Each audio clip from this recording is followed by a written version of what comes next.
thank you all for coming out on this snowy night. This is the Wilderness Issues Lecture Series focused on climate change, moving from science to solutions, sponsored by the Wilderness Institute and the Center for Ethics. My name is Nikki Fear, and I'm one of the coordinators for the series. I'm going to be introducing our distinguished panelists this evening, which include two journalists and a communications professor. And each of them have thought very carefully about how we communicate about critical issues of our day, how we frame them, advance them in the press, and do so in ways in a sustainable and productive manner. Tonight, they're going to help us think about improving the dialogue around climate change. I'm going to introduce our panelists now in alphabetical order. So Frank Allen is here. He was a reporter for the Wall Street Journal for 14 years, lots of experience. He's based here in Missoula now, where he's the president of the Institute for Journalism and Natural Resources. That institute helps train journalists so they can improve the quality of their reporting. He doesn't know this, but I've always secretly wanted to work for his organization because they lead learning expeditions throughout the West. They bring journalists collectively out into the field to interact with other journalists in the context of the places where these natural issues, resource issues play out, and meet the people who are intimately invested in them. Next, we have Michelle Nijhuis. She comes here from Colorado, Paonia, Colorado. I've been reading her stories for the last 10 years coming out of High Country News, where she's been a reporter, a contributing editor, and also a freelance writer. She's very well known for a 5-part series on global warming. That compilation is out on the desk there. You can pick up a copy, as well as the 5 series that contributed to that compilation. She's received numerous awards for that writing, as well as other writings, awards for her science and science journalism. Steve Schwartz is a communications professor here at the university. His research examines how rhetoric influences, constitutes, and legitimates public policy, specifically with regard to environmental issues. He's been researching this as it relates to national parks, to forests and wilderness areas, and most recently as well as to climate change. You maybe have taken one of his Intro to Public Speaking classes, and he also teaches interesting classes such as consumption, media, and the environment. That's our great panel tonight. Dane Scott, who is the director of the Center for Ethics, is going to be moderating the session. Thank you. Well, thank you to our panelists, and thank you for coming. There is a little bit of a context for this series and for this panel, and I think as you watched the news last year, you were aware of the Intergovernmental Panel on Climate Change report. And I think there was a real feeling that report established a couple of things. I knew I was having to talk a little loudly. A couple of things. One of those is that climate change is happening, and that humans are the driving force of climate change. And I think from this series, you've seen Dan Fager's talk and other talks, and that's the background. And so in the subtitle, the moving from science to solutions, we're not moving away from science. There's lots of science to be done on climate change, but climate change science forms an imperative for us to move to some solutions. Yale School of Forestry in 2005 brought in 110 experts to have this conference. And their conference was on Americans and climate change. And you can get this at the Yale School of Forestry's website. And their subtitle was Moving from Science to Action. And the way they framed it was bridging the gap. Because the idea there is that the science that we know about climate change should entail much more action than is actually happening. And so that's kind of the background of this panel and much of this series. And so we'll start off with the panelist here. Maybe we can frame it in the terms of the Yale School of Forestry 110 expert is, how do we bridge that gap between what we know scientifically and what we're actually doing? There seems to be a gap there. And so we'll start off, and my question there is, what is the role of journalists in media to help us sort of bridge that gap between what we know scientifically about climate change and what we're actually doing about it. Looks like, well, who wants to take the question first? I don't think any of us do. Oh, you don't? Well, maybe you don't need all this responsibility, right? No, it's a fair question, but it's a huge question. It is. A difficult one, because journalism, the news media, I think, have a lot to live down in terms of their past behavior and performance.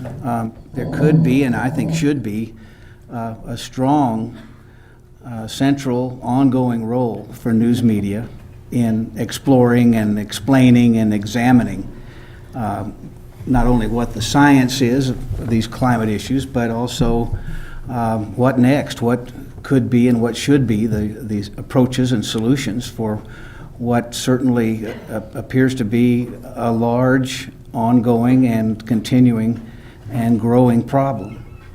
And I say that the journalism community has a lot to live down because its past record, until very recently, hasn't been very good.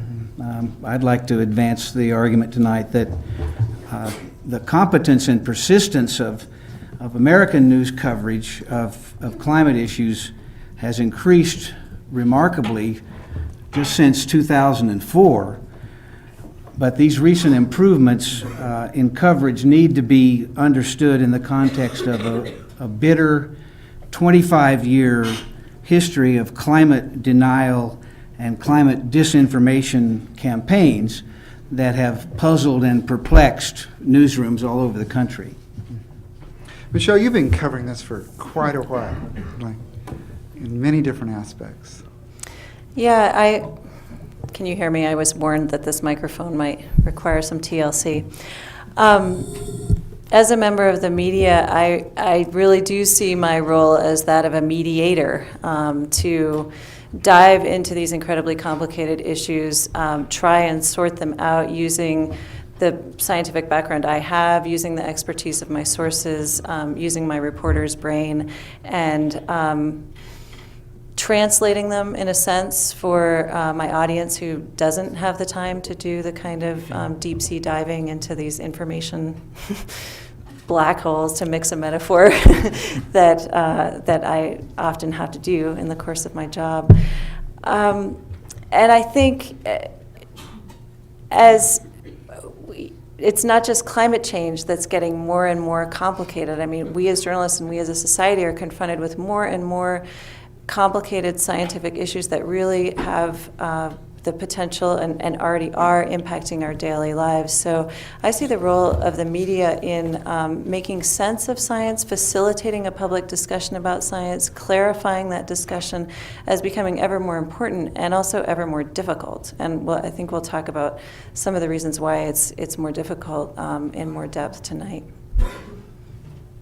Well, I think my question presupposes something, right? That there is this sort of gap in knowledge, that if we fill this gap, then all of a sudden people are going to act. And I know, Steve, you've talked a little bit about this. And I mean, is that a good presumption, that if we just have more information, we'll all of a sudden take the right kind of action? Well, there's a couple of ways to go at that. One is part of this presumption about if we can, is this idea of the knowledge deficit or the information deficit problem.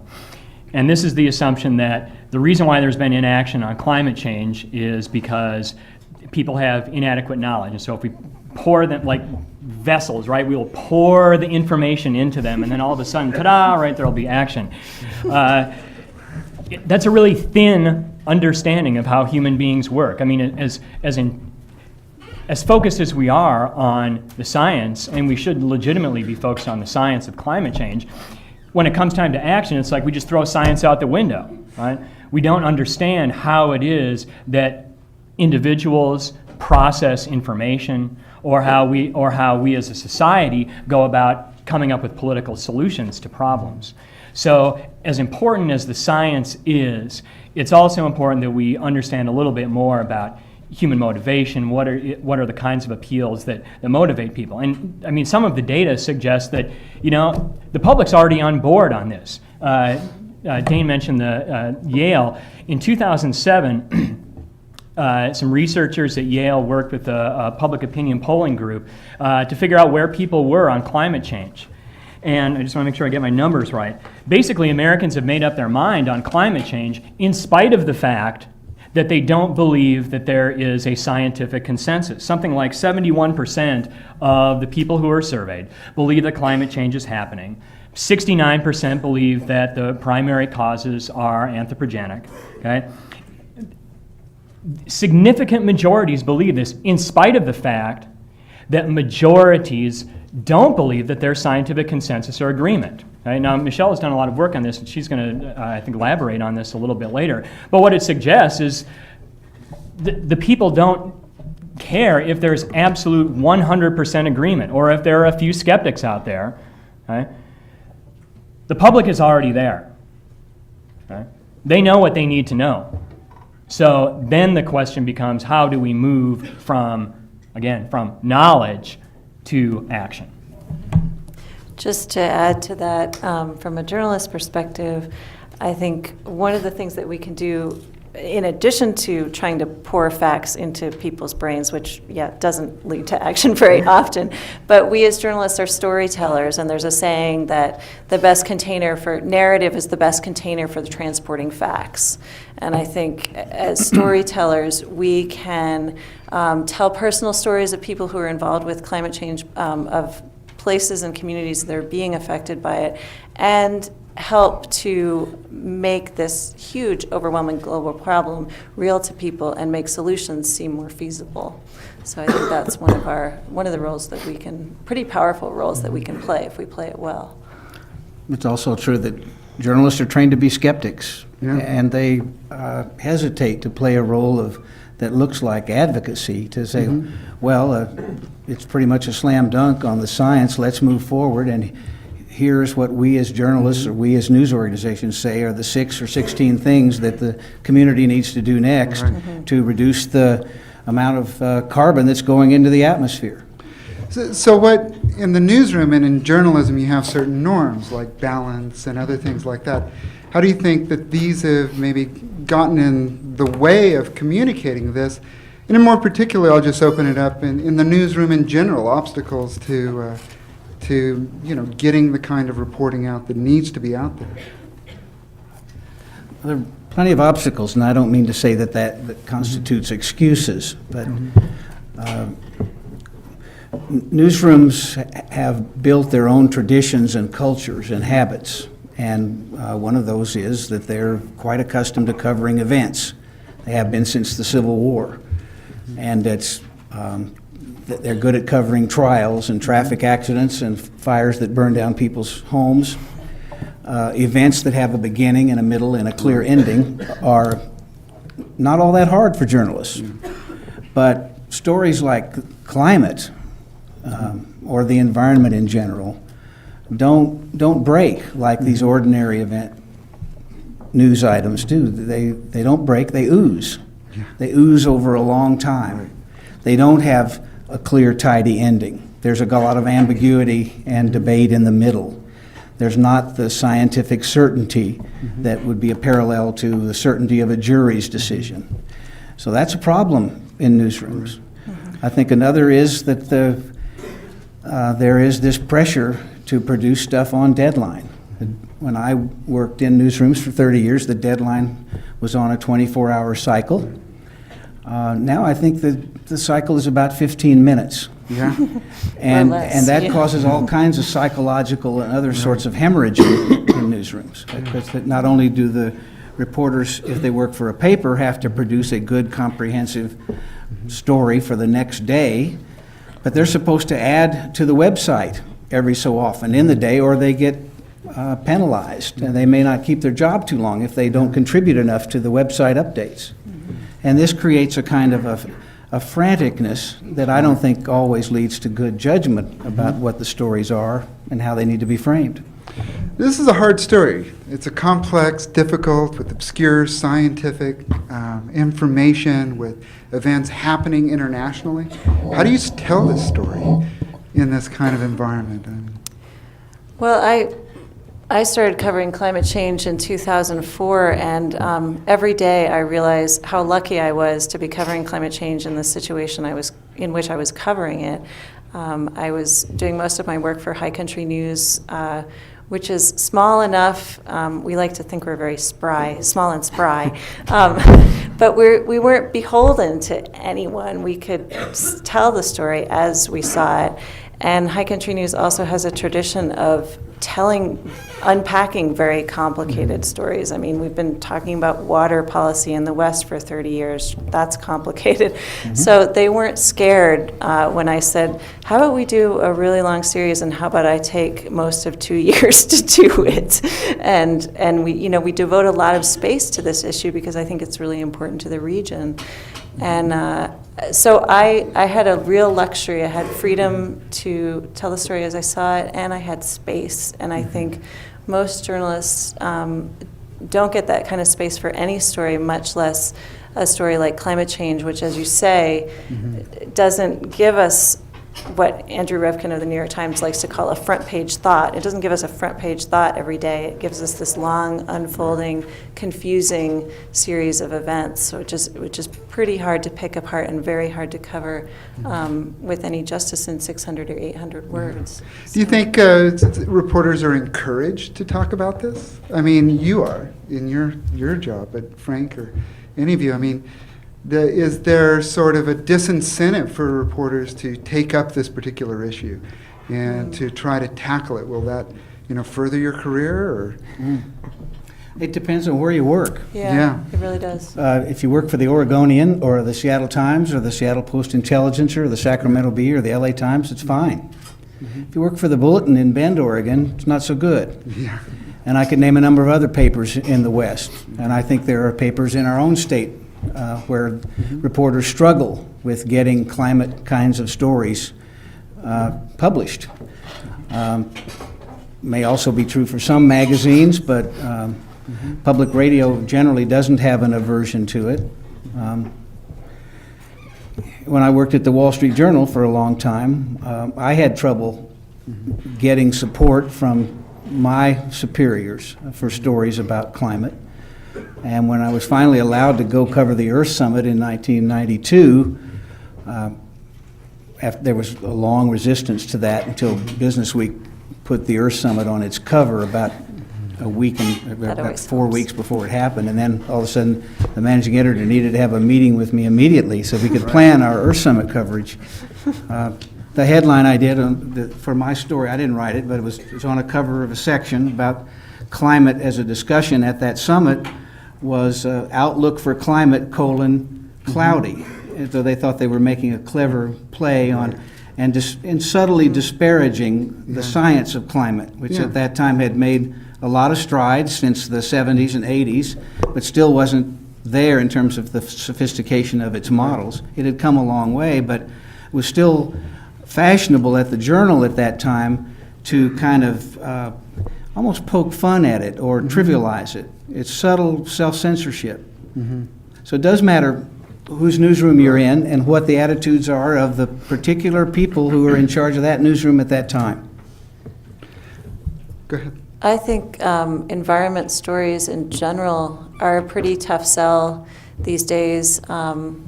Climate especially, because it doesn't provide a neat story. Environment in general, because editors say, no more doom and gloom stories, please. Even if that's the reality, editors have to sell newspapers, have to sell magazines, and they don't want to, make their readers cry every day or week or month. I do a lot of freelance writing as well as write for High Country News, and I know that, selling a climate story to a national magazine editor is a tough thing to do. Editors will say, please, no more ice stories, or no more. And they want a different, I think journalism, and this has served journalism very well, journalism is obsessed with the new, obsessed with novelty. We always want something fresh, something that other people haven't done. That works when you're talking about event journalism. We want to get there ahead of everyone else. But when you're talking about climate change, it really, I think, puts writers who are trying to cover this story well, it puts us in a bind. And I mean, just underscore Michelle's point too. I mean, one idea that I talk about in my consumption, media, and the environment class is how difficult it is for messages that question dominant patterns of consumption, how difficult it is for messages like that to get into the mainstream media. And part of the explanation of that is certainly the political economy of the media, the economic pressures that influence how media organizations that are businesses, how those pressures are going to affect kinds of coverage, not necessarily at the individual journalist level, but at levels of editors and people who are making decisions about what kinds of stories are going to get covered and what kinds are not. I mean, that has all kinds of ramifications, but one big impact of the sort of the economic squeeze on a lot of the mainstream media is less investigative reporting, less kinds of critical reporting that are taking a critical look at what's going on, whether it has to do with the environment or climate change or whatever it might be. But in addition, I mean, when Michelle talks about the gloom and doom stories, it's the way I encourage my students to think about television in particular, and holds for magazines and to some extent for newspapers, is, what's really the dominant feature of those forms of media? Is it the stories and the articles, or is it the advertising? If you think that the advertising is the primary text of those media, okay, that complicates how we think about what these organizations are really up to, right? And what is driving the boat. I mean, some scholars would argue that really the primary purpose of the media is to get eyeballs to ads. And if that's the case, you don't want to have a bunch of articles that are making people upset and cranky and angry and sad, right? Even if it's important and interesting and useful information to have, right? It's something that ultimately, indirectly could affect the viability of that news organization. So there's sort of the level of what's going on within individual stories and how we tell those narratives, but then there's also this other level of the economy of the media that I think really affects the extent and the scope of coverage on climate change. Yeah, journalism unfortunately is not required reading as much as we might like it to be. So, we do have to sell newspapers. We do have to sell stories in a way and make them something that people want to pick up and read. So But I still don't think that there's a the conflict reporters don't think of it in the way a publisher No. or the business manager of a TV station would think of it. There is some separation, and the reporters aren't trying to do things just to please advertisers. In fact, a lot of the reporters despise a lot of the advertisers. In the TV news shows, the focus of interest, I think, is on how good the anchor looks, and not on what the news is. And a lot of the stations around the country have kind of declined into this formula that originated in Philadelphia, Channel 6, Action News, where you start out with this drum roll and some happy trumpets, and Jim Gardner says, well, another 500,000 people drowned in Bangladesh today, and Mount St. Helens could blow again at any moment. But the real news tonight is that another body was found in a trunk in South Philly near Cuz's Little Italy restaurant. And we'll have live pictures of the trunk of the car after these messages. And then you get the stuff about there's going to be a Philadelphia Eagles football game that weekend, and it's going to be nice at the beach in Atlantic City. And by the way, 6 kids died in a house fire in a row house that didn't have smoke alarms. It's just tragedy, joy, tragedy, joy, tragedy, joy, time for an ad, and then we come back to more smiley face. It's entertainment instead of news. It trivializes news. It confuses the public. Otherwise, I just love television news. What can be done about this, do you think? Do you have any ideas? Or? Well, Michelle works for a paper that's owned by a foundation. Now, there's an idea. The St. Petersburg Times is published by a foundation.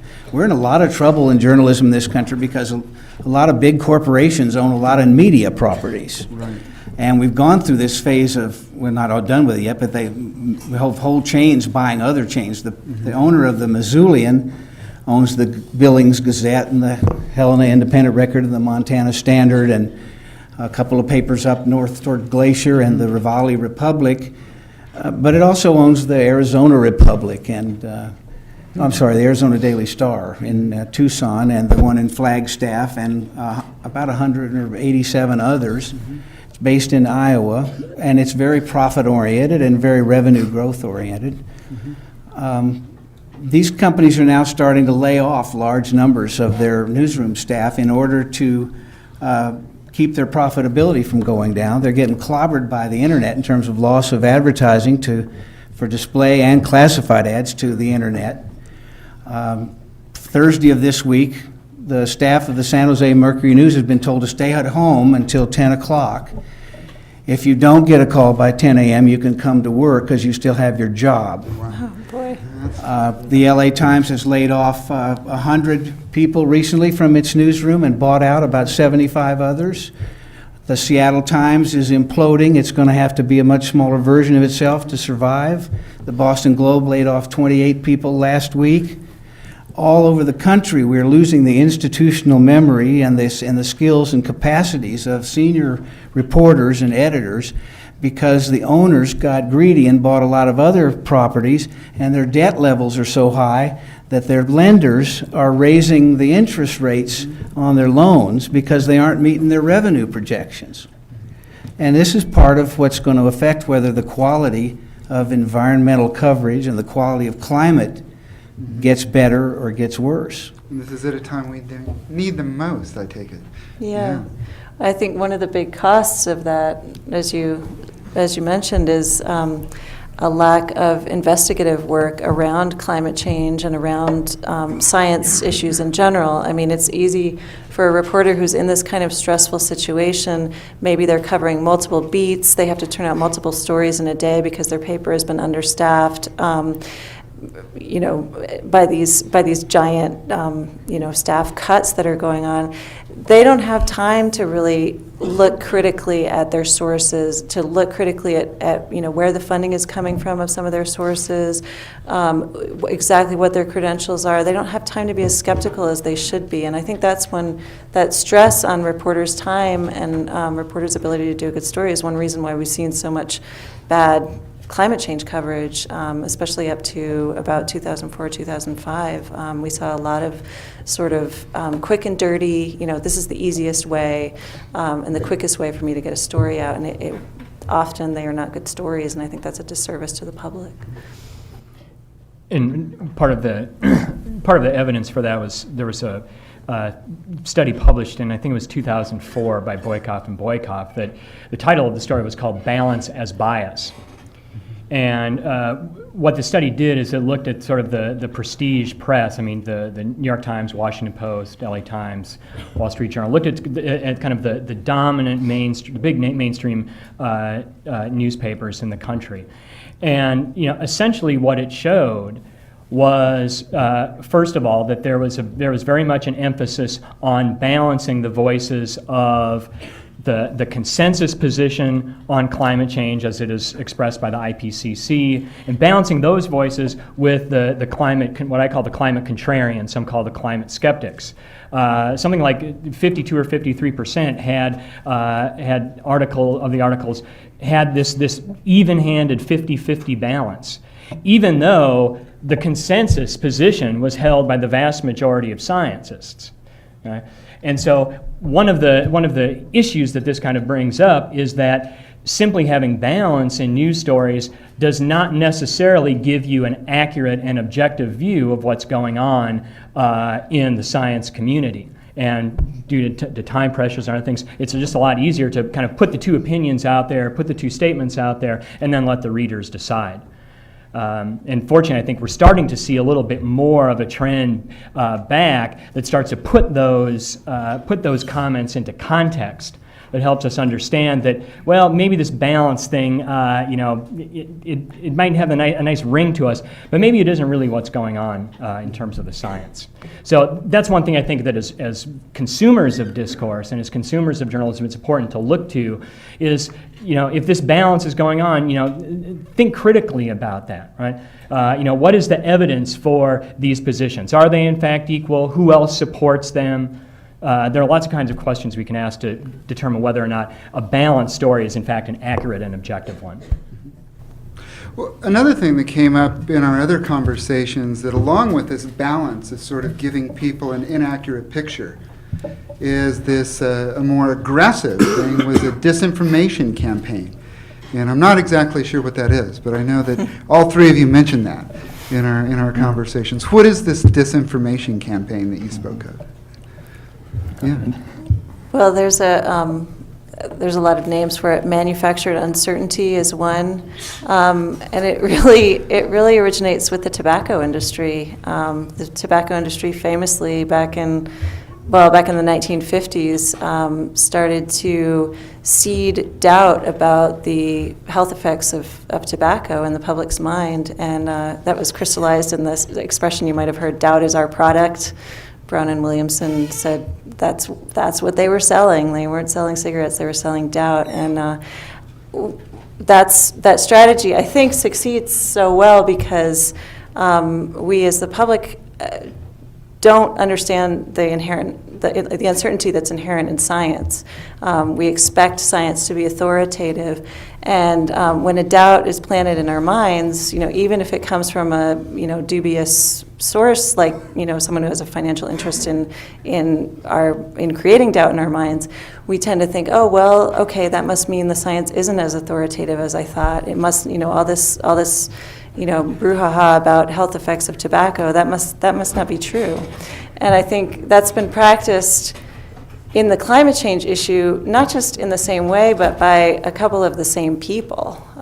We've seen that played out in just the tactics have been mirrored in the climate change debate, and that's really interfered with the public debate. I mean, it's one thing to have skeptics. It's great to have an open debate about science, but when your skeptics are deliberately trying to skew the public discussion about science, that's another thing altogether. I think that's one of the burdens that comes with having a First Amendment to our Constitution, and I don't want to give that up, but I can remember serving on a school board before we moved here, and one of my fellow board members always attacked the budget for the coming year because it had new textbooks in it, and particularly 7th and 8th grade science textbooks. He didn't like, because he checked, and 14 years ago the school district had bought science textbooks for the 7th and 8th graders, and he said, we bought them, what's wrong with them? Can't they get the science right? As though there was nothing new in the last 14 years about science for 7th and 8th graders to learn.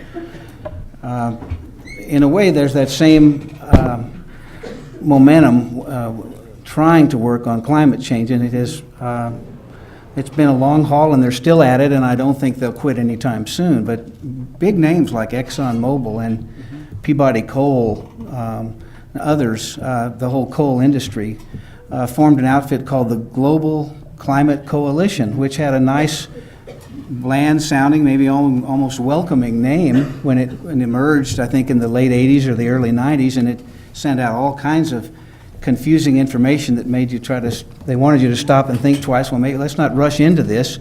What if the climate models are wrong, or what if this melting of the ice sheet in Greenland is just temporary, and in 5 years the weather could change and it'll go back the other way, and we would have wasted all this money on alternatives to fossil fuels, and our cars would have been more efficient for nothing, and we would have had wind power that doesn't pollute, and that would have been wasteful. So let's not rush into this. And it has had a remarkable effect on the journalists who were, again, they're trained to be fair, and they're trained to be balanced, and they gave too much weight, in retrospect, to unpeer-reviewed assertions by people who are now followed by a lot of folks on talk radio who are still at it, saying a lot of insulting stuff about climate science and climate scientists. One of the manufacturing of uncertainty tactics is to fund research that looks very much like legitimate research, and present it as, you know, the equal and opposing viewpoint. And I think, But it's done by shoe salesmen. yeah, or it's done by people who have a vested interest in the outcome. And Yeah. you know, certainly science has to do with ideas, and ideas can come from many sources, but I think it's the responsibility of journalists to expose these ties that some of the researchers who are presenting this kind of research have, and it's now been quite well reported, but it didn't happen for many years, and I think the stress on reporters' time was one of those problems. And to me, there's a sort of a second level to this as well. I mean, I think, industry was not dumb when they were going about doing this. Part of what they're up to with climate, I think, and with other issues is not just to try to undermine the pretty obvious scientific consensus, but is also to try to chip away at the legitimacy and the credibility of truly credible scientists, so that now folks who are shoe salesmen can appear to be equally as credible as the scientist who has devoted his or her life to trying to understand a particular phenomenon. So the even bigger sort of thing that I think is going on here is to chip away at science as an institution in our society that is committed to objectivity and accuracy. Okay? And my own opinion, less scholarly, but I think is at least well informed as a citizen, is that you see the same kind of thing going on with another institution that is committed to accuracy and objectivity in our society, that being journalism, right? The emergence of Fox News is not just laying out, here's another perspective on the news. It's also intended to focus the sense that other news organizations are not credible, are not legitimate. They're just as biased as we are. And so I think that poses a real problem. Well, in science, having a skeptic and a gadfly is often a very good thing. Yep. It provokes thought. And if we're going to make this major societal global change, this is a big transformation. So we want to be sure about this, I would think. So as reporters, is it just the lack of time? I mean, certainly you want the skeptic voice heard. But how sure do you need to be? Yeah. You look at communities that have decided on their own, we ought to be doing things to reduce our carbon footprint, or how much CO2 is going into the atmosphere because of us, and we're going to see if we can reduce our share rather than continuing to increase our contributions. So we've got I don't think it's going to hurt those communities economically to undertake those projects. I don't think they're forfeiting a whole lot in terms of It's a smart thing to do. well-being or something else to do that. We're always making decisions in the face of uncertainty, and science is inherently uncertain. And I think skeptics, and I should say I'm the first person to say that, yes, we need skepticism. Paid skepticism is another thing, skepticism for hire. Yeah. Those voices have convinced us that to be terrified of uncertainty in this case, and to let that uncertainty, which we're never going to get out of, let that uncertainty stall any action that society is going to take, and any discussion about what that action should be, which is, I think, the role of journalists to foster that discussion. Do you think it's enough just to recognize that some skeptics are funded by, ExxonMobil or something like that in order to, to make the science they're reporting illegitimate or not credible? I think that's a step, if you can verify it, Yeah. and it can be verified, but I think the reporting could go beyond that.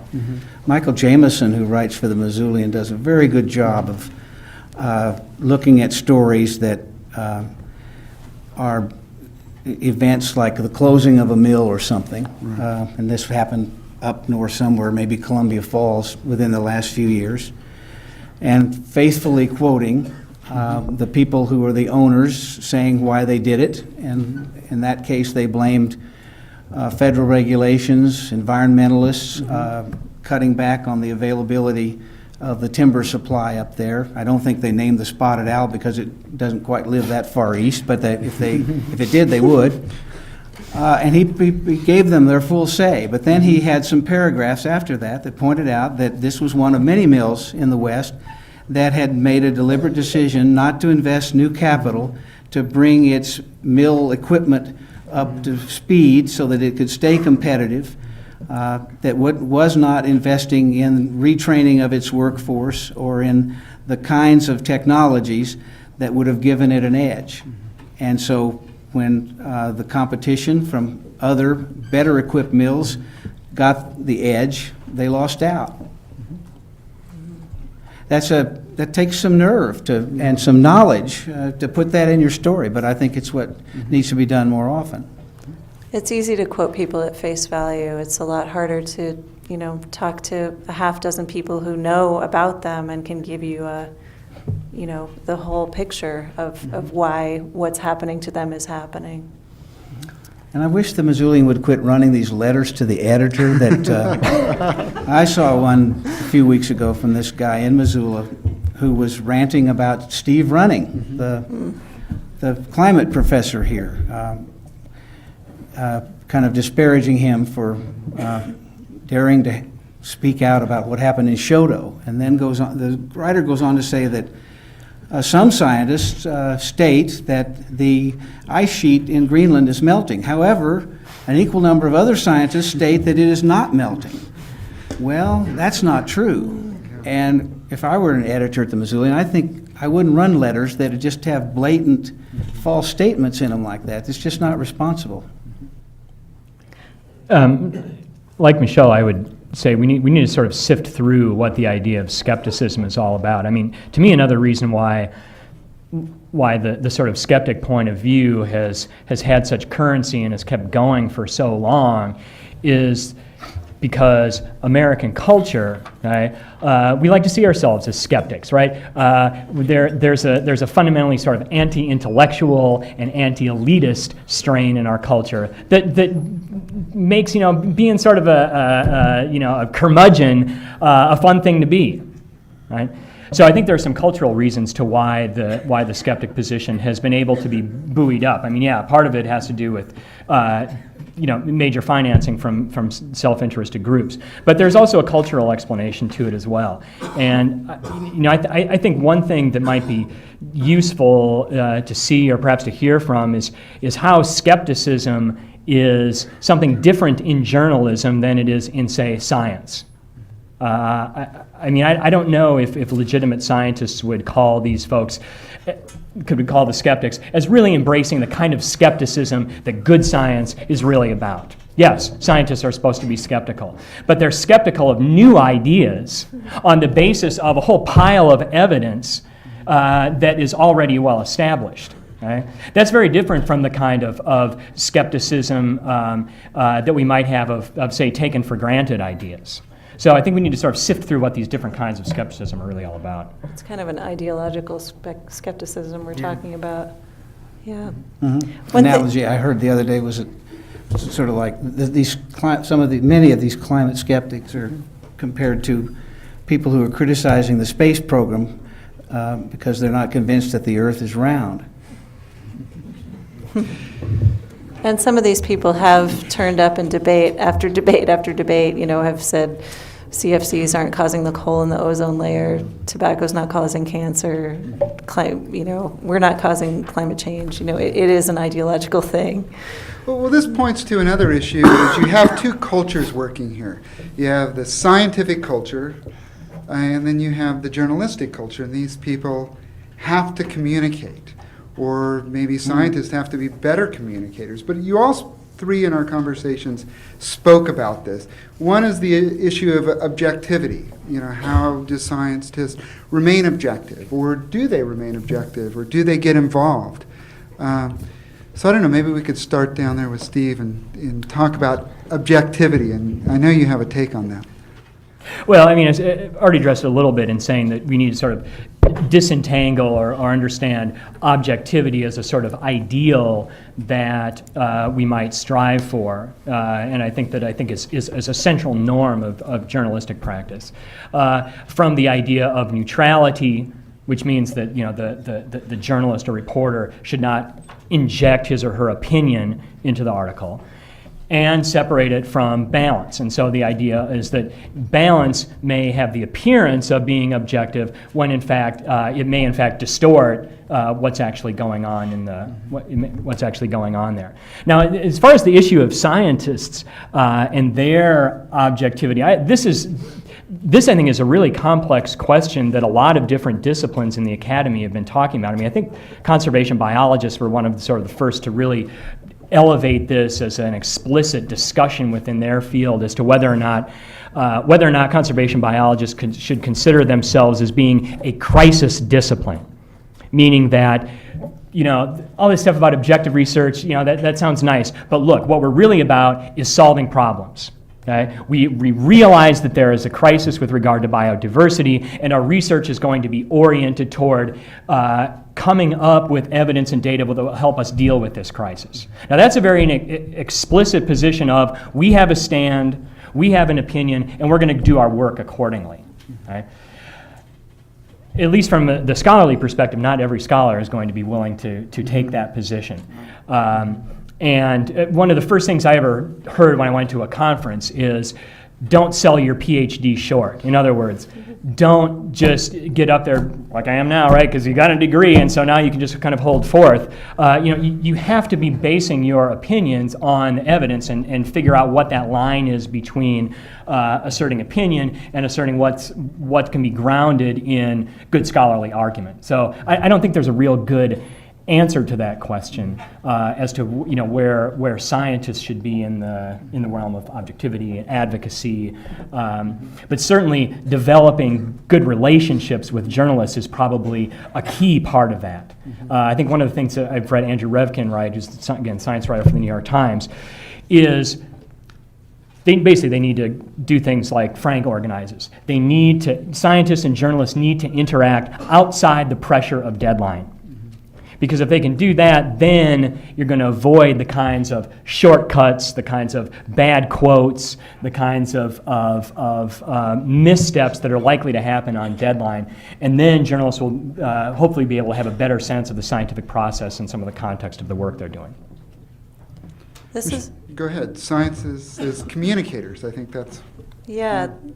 I mean, this is an area where I actually see a lot of signs of hope. Ironically, from a lot of scientists who feel really horrified by what's happened with the public discussion over climate change are realizing, wait a second, part of the responsibility lies with us. We need to be better communicators. We need to talk about our research in a way that makes more sense outside our discipline. And I mean, I when I talk to scientists about this, I'm always careful to emphasize that, scientists don't and shouldn't need to become communications professionals. Obviously, scientists' priority is always going to be research, but I think a little bit of savvy, of literacy about how the media works, how a good story gets told, can go a long way in getting one's research out in an accurate way and seeing it through, getting it through the policy process and letting it have whatever influence it's going to have on policy in an accurate way, so that it won't be distorted by that process. So I really feel like scientists are realizing the importance of that and getting very interested. I get more and more questions as I spend a lot of time with scientists kind of riding around in pickup trucks and those kinds of things because I work on these long stories. So there's often time to talk about these larger issues when I don't have to be hammering them with questions. And I get a lot more I get sources asking me questions about how my job works and how my world works, and I think that's great. The more clarity about that between scientists and journalists, the better. What about going the other way, Frank, from the journalist to the scientist? Well, I agree with Michelle that more of this breaking down of barriers and building up of trust relationships is happening now between journalists and scientists than it probably was 15 or 20 years ago. Some journalists, I think, are hung up on this notion of objectivity. They're also frustrated with the scientists who are too stodgy for their taste and who can't reduce their silly research to a soundbite. But by and large, I think journalists are very interested in working more and having better relationship with scientists. The objectivity term, I think, is a troubling one, and it may be for scientists as well as journalists. I see at least 3 really accomplished journalists with us here tonight, and maybe they'd agree. I don't think there can be any such thing as objectivity in journalism, because each journalist brings with her or him a personal background, a set of experiences, a way of looking at the world, and even in selecting which people to interview and which people to put in the story, you're being subjective, not objective. I prefer terms like intellectual honesty and independent judgment. And I think even a lot of scientists might go for that. It's intellectually honest for the scientist to come up with a hypothesis about what may be happening and then work his tail off to see if he can disprove that hypothesis. And if the more they go on with it, the more it's looking like the hypothesis is holding up and has merit, that could lead to the publication of a meaningful article, some revelation. If it turns out that they did good work trying to disprove it and they did disprove it, then they move on to something else. That's intellectual honesty. We have to do that in journalism too. And it's hard when there isn't a lot of trust. Scientists have been burned by journalists, and I think some journalists have been disappointed in scientists and the lack of their willingness to tighten up the thesis statement of what they know, be a little bolder. Some scientists lack the boldness. Some others, like Jane Lubchenco and Thomas Lovejoy, for just to cite 2, are really stepping out in front and trying to lead a movement to have science open up more. But the timidity of scientists is matched in large part by the meekness of the journalists, especially on the climate topic. Let's return, we're going to open it up to the audience here in just a second, but let's return to our original question. Then, moving toward solutions, or moving toward responsibly, or responding responsibly to the scientific evidence that hopefully is now getting communicated.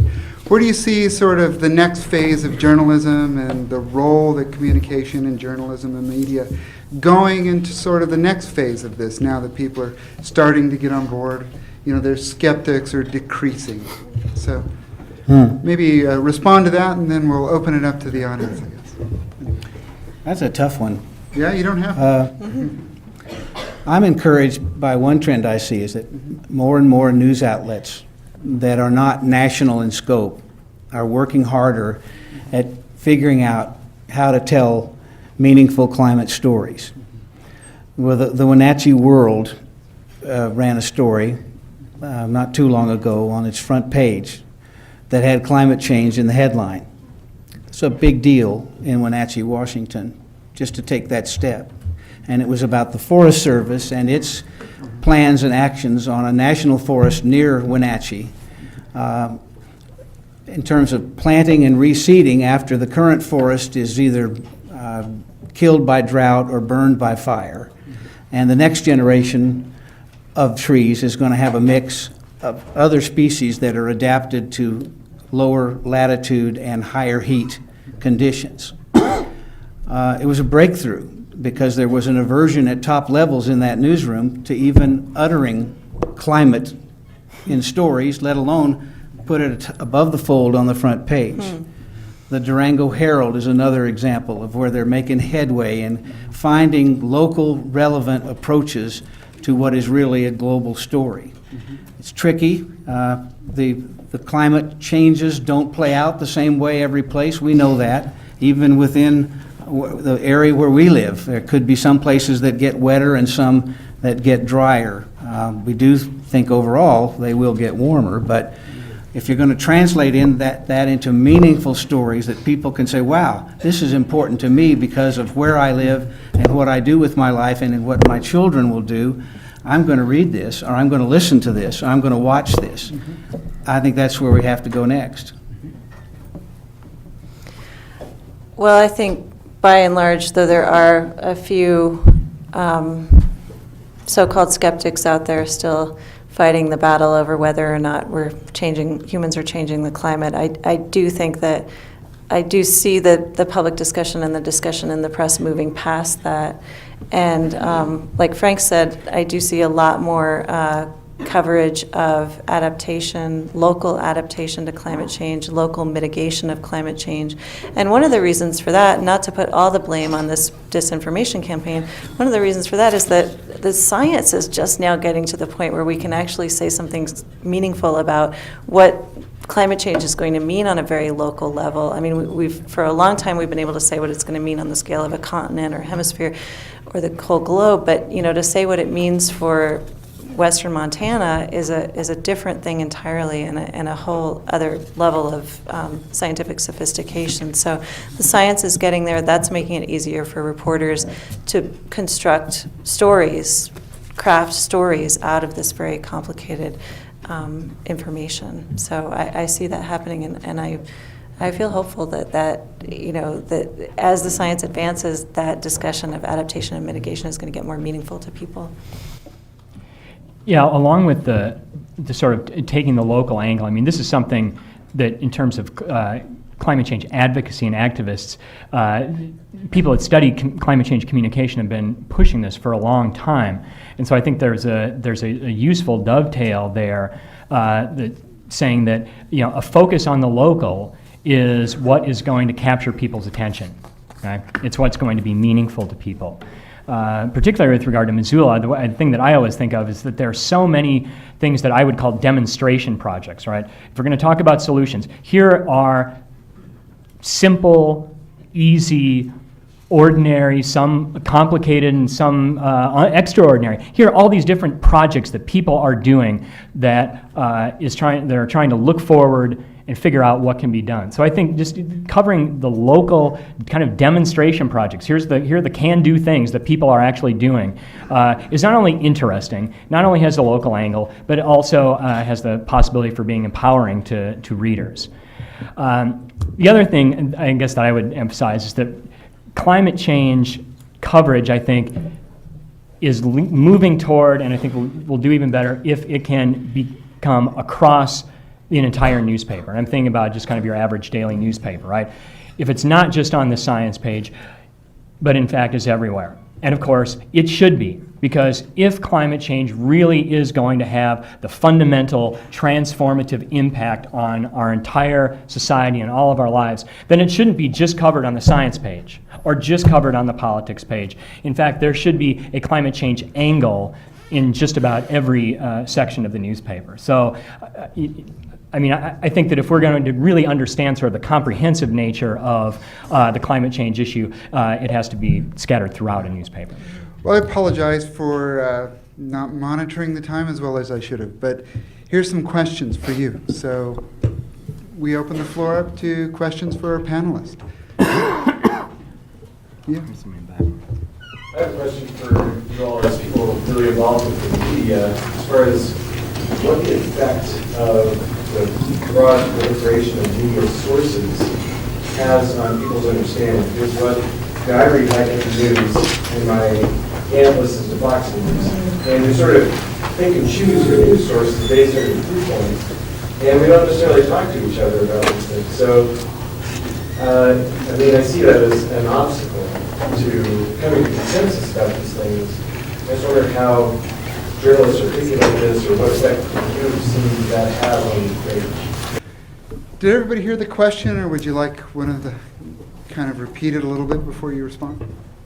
Well, it's a great question about the proliferation of sources, number of outlets from which one can get the news, and how difficult an obstacle that can pose if we're all separated apart and we're not even on the same channel, so to speak, but bad pun, but maybe even the vocabulary isn't the same, and how we ever get to a kind of a community will about what to do. That's a great question. And I don't have an answer for the proliferation, and I don't want to change the First Amendment to shut people out. You can be a journalist without a driver's license or a law degree or anything else, and that's okay with me.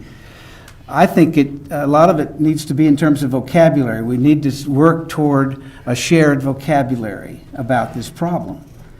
And I think that global warming is kind of an almost fuzzy, neutral or slightly positive term that's misleading. And I think climate change is a little bit too neutral for my taste. And I think we should be talking about climate disruption and climate protection. And if we can find words like that are framed in such a way that climate protection is hard to be against, I hope, that maybe a lot of us can get together on that and then go forward in thinking about, well, what does it require of us in order to protect our climate? What can we do as citizens? What can we do in our own community? Never mind what they don't want to do in Washington, D.C. Other questions out there? Speak up loudly. Loudly. Okay. An earlier speaker in this series, whose name eludes me at the moment, suggested that one of the things that could be done to really get faster action on this if things are really at such a crisis stage as some people believe they are, would be to frame the issue in terms of the national security issue, kind of crisis for the country, like a defense crisis to aid conservation. We lessen our dependence on foreign oil. And it seems to me like that would be incumbent upon the media to kind of start that conversation or get things going in that direction if that was something that anyone wanted to do. And just what are your thoughts on taking climate change in that direction of national security and framing it that way? I think that goes back to Steve's point of climate change needing to be on every page of the newspaper. I mean, that's certainly a legitimate way to look at climate change. I wouldn't want it to be the only way we look at climate change. But, for instance, the national security reporter at the New York Times or the Washington Post or any other newspaper might, start taking climate change into account when they do their stories. After I finished the climate change series I did for High Country News, I thought, well, I'm going to take a break from this issue for a while, and I could not do it because every other issue I took on, and of course I'm an environmental reporter, so that makes sense, but every other issue I ran into, climate change played into it in some way. So I hope to see that kind of diversification of coverage happen. I think that can be supported. I wouldn't have it be the only approach. And I think there is a danger of stating or framing the topic in such a way that you get accused of being alarmist or just a hyperbolic, exaggerating son of a... so that people won't listen to you. It is easy to really have a backlash from people who just think you're way too far out there. And so that's a hard job for the journalist. How far do you push it? Mm-hmm. Here's a wonderful book, and it's drawn from a collection of articles from the New Yorker from a few years ago. It's by Elizabeth Colbert. It's called Field Notes from a Catastrophe. And some people won't buy or read this book because it has the word catastrophe in it. But it's a very thoughtful, analytical, and beautifully descriptive book about a lot of changes going on in our world that are linked to the climate. And it's told, I think, in an eloquent way that holds interest. And more journalists should study this kind of storytelling, I think, to get ideas about more ways to introduce the subject to people who either aren't familiar or aren't comfortable with it. Like the others, a couple of points. I mean, I didn't get to get my little spiel on framing, but the nutshell version is you got to have enough frames, you got to have as many frames at least as you have audiences, right? I think one of the biggest challenges that has been confronted, and this is sort of separate from journalism, it has more to do with the environmental movement and political strategy of the environmental movement. Schellenberger and Nordhaus have really pumped up this idea of frames and tried to get the environmental movement to think about frames. I think that's an absolutely necessary thing to do, because one of the big problems in the environmental movement is they think they've got the right frame, and then they're just going to pound it into everybody, and then the change is going to happen, right? Stupid, right? They didn't come to the rhetoric department and figure out how they should really go about doing these things. Okay? Now, You guys are going to save the world. yeah, that's right. So the national security frame, right, is a potent one, and one of the upsides of thinking about framing is that it gets you to confront the fact that the environment is low on every opinion poll when it comes to asking people what's the most important problem. So one way you jack it up is you try to connect it up with other kinds of issues. That's essentially what framing is all about, right? The strategic question that folks who are concerned about climate change have to ask is this the kind of framing and connection that we want to make? Some folks in the environmental movement want to say, be careful of the national security frame because it tends to lead toward authoritarian solutions.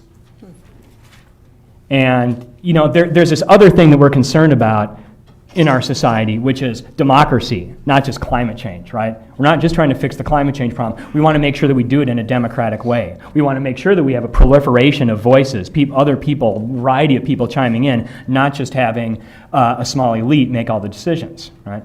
So one of the things that I think the environmental movement in general has to think about is, yeah, we need to have a lot of frames, but then we need to start making some strategic choices about which are the ones that we're going to pursue, and how do those choices foreclose other options? And how do those choices perhaps limit other kinds of goals that we also want to achieve? Recently, some students in this class, well, first of all, the lecture series is being covered on newwest.net, and some students found out that comments being made in response to one of the articles were being made by someone who's funded by an oil company, I believe. I don't know exactly what it was. And I think that's an amazing case of so-called citizen journalism. What are your thoughts and advice for people who aren't journalists or reporters getting involved in the media if their local media isn't taking action yet on these issues? Oh dear. Are you wondering how would you respond to that kind of? What would your advice be for just regular people getting involved in getting involved in media and spreading the word through the media that we have, through cyberspace or whatever? Through those kinds of bulletin boards? Or anything. Blogging, or is it through letters to the editor? Will that help? I'm just trying to think of how to tackle it because it's a big question, but I read the comments on newwest.net.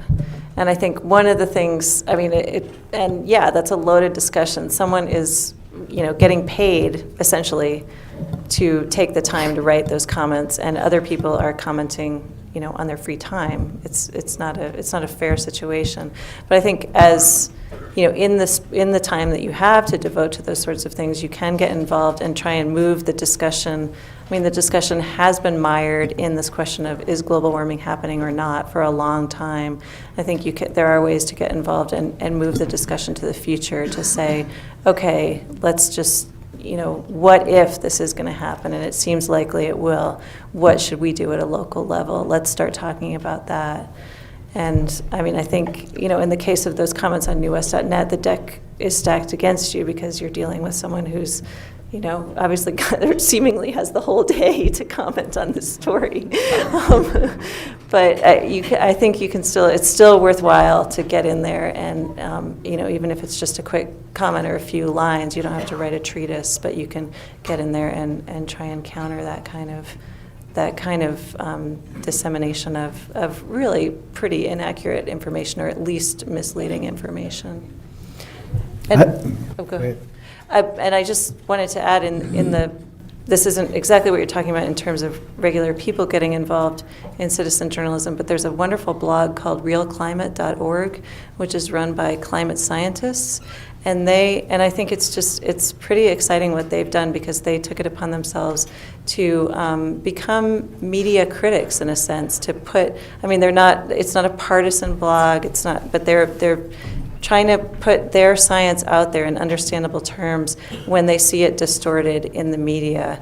And that's not something that average citizens are going to do. They're working off their expertise. But I think it's just a nice example of the ways that digital media can be used to spread clarity rather than confusion, as it so often seems to.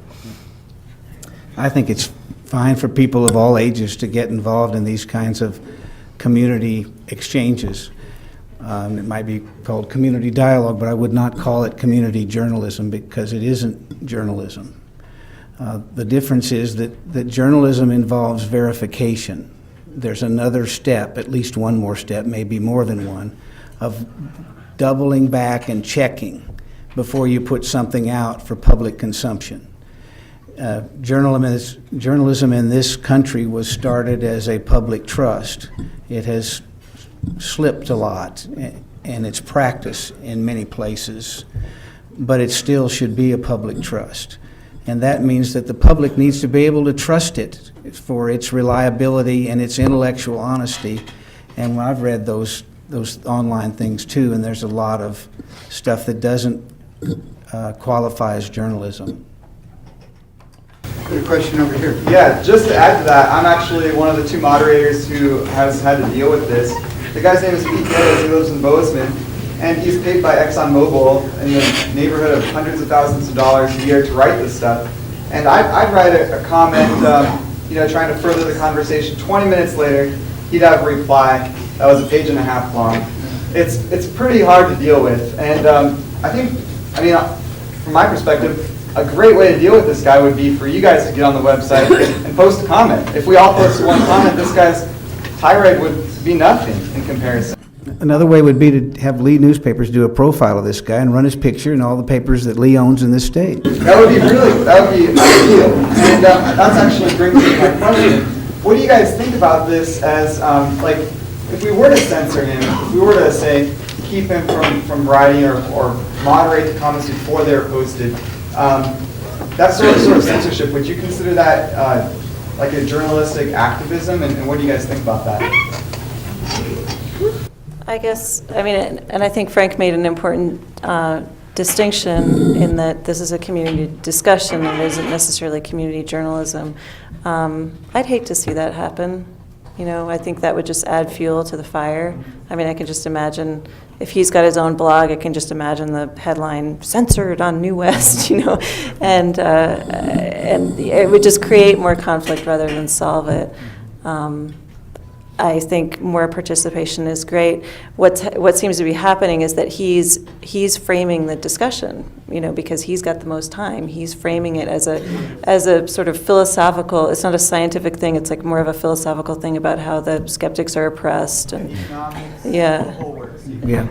Right. Yeah. So I think getting more frames in there from other people and shifting the discussion is really the democratic way to handle it. Yeah. Yeah, just to chime in, this is why Lakoff's work on framing is so important. It's not, it's not the solution by a long shot, but his book titled "Don't Think of an Elephant," right, is pointing out to you, right, if you buy into the frame that that your opponent or that your critic or that your adversary has, then they're already a leg up. Okay, so the issue is not to censor, and it's not to get into the conflict, right? Learn from the fact that we engaged this conflict with the skeptics for 20 years, putzing around, right? Okay, so move on, right? And this is the whole idea of moving from science to solutions. It's like, we got to keep covering the science, right? We're not going to cover the skeptics. There's more new, interesting stuff. We got this whole other range of things that is interesting to talk about, and a whole other range of reasons as to why action is important on climate change other than the science tells us it's important to do it, right? Yeah. So starts talking about other stuff. Yeah. It took us, yeah. Even so, I think eviction of this person or censorship of this person could really backfire, hurt you. Big time. Instead, I would think about what is the etiquette for your gathering place? And can you write some rules of etiquette that people will embrace? And if they stray and violate those rules of etiquette repeatedly, then you have a real ground for dismissal. That's a really good point. It doesn't have to be Lord of the Flies. You can have, you know. Sounds like you did a real service for the class, though, as a sort of living illustration of what these folks have been talking about. Other questions? There's some way in the back. Kim Yes. Todd.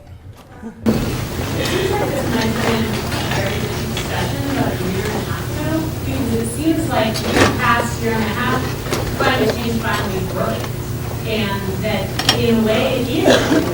Glamour magazine is a green issue. Right. And so did almost every other national magazine, it seems like.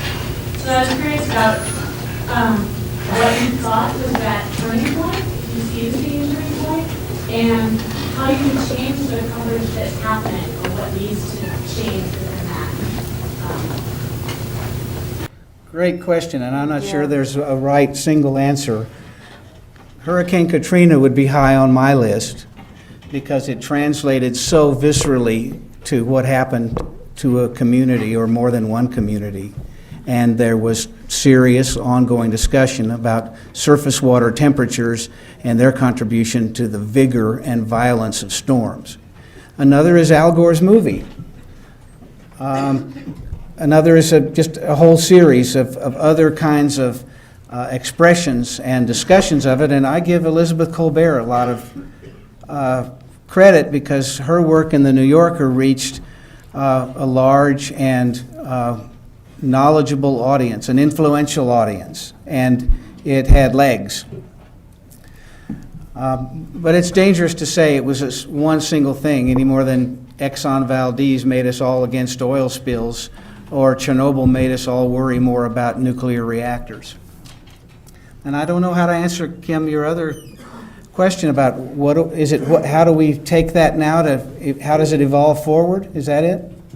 Yeah, and given that it seems like there is a fair amount of discussion of climate change, maybe not at the local level that you're talking about, but in the national media, does that need to be covered happening somehow better, more in-depth, less level? Yeah, well, in-depth is what we need, a lot of context-rich reporting. The pressures on the reporters are pushing it in the other way, toward brevity and shallowness in many cases. I think we ought to be asking more questions about why is there so much fierce resistance from certain pieces of industry to making this transition? Why is wind power 1% of the energy load in the United States? 1%, when its potential is to be quite a bit more than that. Why is there still such a dig-in-your-heels stance from so many people who mine coal and who want to burn coal in power plants?